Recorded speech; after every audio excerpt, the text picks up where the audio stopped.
दासଙ୍କ साई राधाकांत पीठरे विश्वशांति महायज्ञ उपलक्षे सांबादिक सम्मिलनी जगतसिंहपुर जिला रघुनाथपुर ब्लॉक अंतर्गत नालीबर एरडंगा दासंक साई स्थित श्री श्री राधाकांत जीव पीठरे एरडंगा और पुणा बसंत पंचायतर मिलित आनुकूल्य रविवार दिन एक सांबादिक सम्मिलनी अनुष्ठित हो जाइछि। आध्यात्मिक धर्मगुरु स्वामी निर्भयानंद सरस्वती महाराज सर्वभारतीय स्तर में यही 104तम विश्वशांति महायज्ञ आसंता मई मास 24 तारिख रु 31 तारिख पर्यंत दीर्घ 7 दिन व्यापी अनुष्ठित होगा जाउथिबा बेले बहु संख्यक श्रद्धालु भक्त मैंने यह कार्यक्रम में जोगदे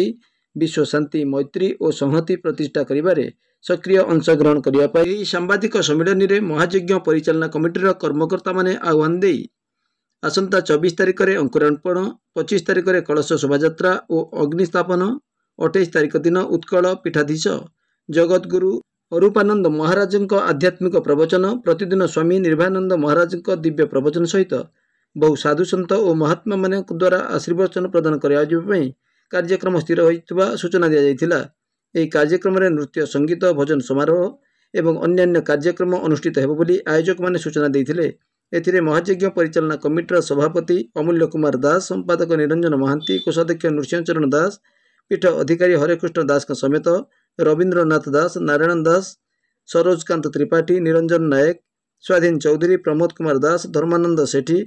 कालंदीचरण महांती, पूर्णचंद्र राउत, अभिषेक महांती, बसंत कुमार दलाई, सुदर्शन स्वाई, संजय दास, अभिषेक दास, प्रकाश चंद्र दास, चित्तरंजन दास, साई सत्य दास, सूर्यकांत स्वाई समेत स्थानीय अंचल आदिवासी माने उपस्थित रही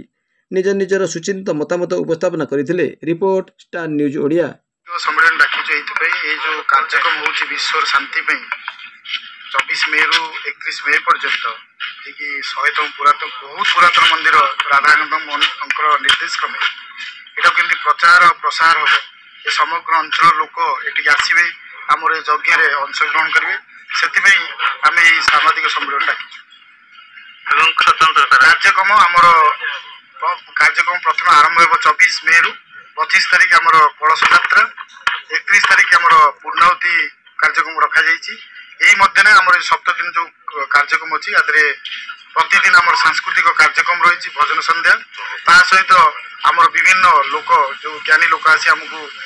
प्रवचन मध्य देवे। एथिरे आमर 28 तारिख दिन अरूपानंद महाराज एक